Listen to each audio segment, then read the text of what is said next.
known Jim for quite some time now. When you were working through a couple of different companies you work in, this is the back end and then there's front end. Jim has been both a back end and front end guy, but he's been mostly lately back end guy behind the scenes. How many people have heard of Tony Robbins? Yeah, he's been working with Oak Company. How many people have heard of Charles Givens? Remember him? How many people have heard of Russ Whitney? All those companies, Optionetics, all those different type of companies, all these back end stuff. This is the mastermind guys behind the dude behind the dude, the guy behind the guy. And now Jim and I have been communicating back and forth about doing some business opportunities. And Jim called me up a few months ago and said, I'm working for Peter Lowe now. We're doing their back end real estate stuff. Do you want to help?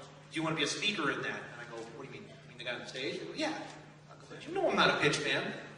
Yeah. He goes, I can make you a pitch man. Just a little bit. Just a little bit. I go, all right, I'll give it a shot. So I've been working with that, and Jim was, it was kind enough to get me in that, and that's been a lot of fun. I've enjoyed it. We've been working together, and just the amazing amount of insight that Jim's going to share with you, being in this business for over 20 years now, of back end between the big seminars, little seminars, conventions, even infomercials, and the whole system of how it works. Would it be good to have the insider guy who knows all that stuff? How many people think that would be good information? Well, it's so good that Jim said there's only one condition that I'm going to speak. You can't record it. So this is special stuff. So take out a pen and write it down and don't tell anybody, because we're not recording it. So you can only get what he says right now. So pay careful attention. And stand up on your feet first and give a big round of applause to Jim Francis. Thank you. Stay up while you're there. Something I normally do. So while you're standing up, stay up. My name is Jim Francis. My pleasure to be here. But before we get started, how many people are familiar with the concept of the left brain and the right brain? What's the left brain responsible for? Left brain. Right side of the body, it's analytical, it's the thinking part, isn't it? What's the right brain responsible for?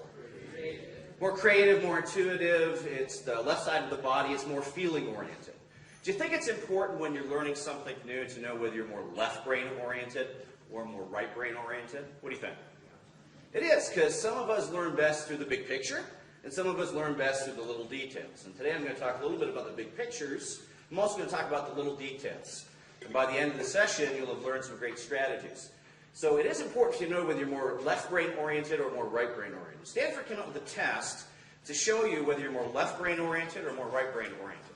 It's a real simple test. What I need to do is take your hands, put them out here. Great way to meet people. Say hello. The count of three, what I want you to do is to bring your hands together and hold them there. 1, 2, 3. Okay, let's do this again. Only this time when we do it again, what I want you to do is to hold your hands there no matter what I say. Okay? 1, 2, 3. See, Bill, I told you I'd get a standing ovation. You have to stand for front out. You have to stand in front out. If your left thumb is over your right thumb, if your left thumb is over your right thumb, you're more logical, and in fact, you're a thinker. I see some of you looking at the person next to you and go, man, this test is really messed up, right? Here's what Stanford also found out. If your right thumb is over your left thumb, if your right thumb is over your left thumb, that you're more feeling-oriented, and in fact, you're extremely sexy. One or two gentlemen out there making the switch, right?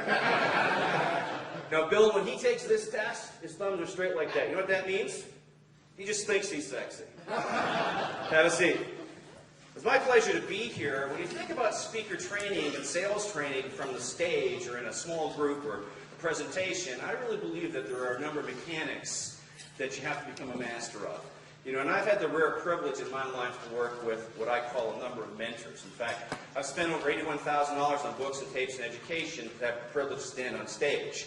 And I really do believe in the power of mentorship. How many people agree with me that mentorship or coaching can get you to success faster? Absolutely. I totally agree with that. And in my life, I've had some great mentors.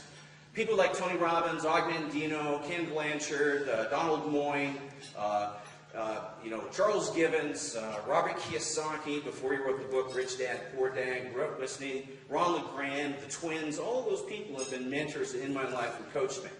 And as I did that, I actually got pretty good at it myself.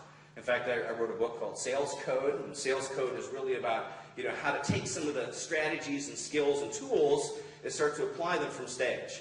And they're not strategies and tips and schools or tools that people normally think about. There's kind of some unusual ones there. How many people would like to have a copy of that, by the way? Copy of the Sales Code book? I really believe if you take action, you should get rewarded. So, someone who takes action gets rewarded, right? Now, do you think that if opportunity knocked once, it might knock a second time? Right? If it knocked once and it knocked twice, you think there might be a third opportunity for you to take action. What do you think? Yeah. Absolutely. So, I don't have a book, but I do have a set of audio cassettes like about 4 personality styles, sales training strategies. Some of you guys at the back are going, why not pick a seat up front? Right? And literally, as I started to master some of those skills, I did it for myself first. Because I am a speaker, I'm a presenter, I do still continue to sell from stage. As I started to do that, I also got into the seminar business, worked for a number of those large companies that you mentioned. I've started literally several seminar companies that have been in the multi-million-dollar realm. Some of those are over $200 million a year nowadays. Canada, the UK, the US, all over the country. So I've got that kind of varied background. What I'd like to do today is to kind of share with you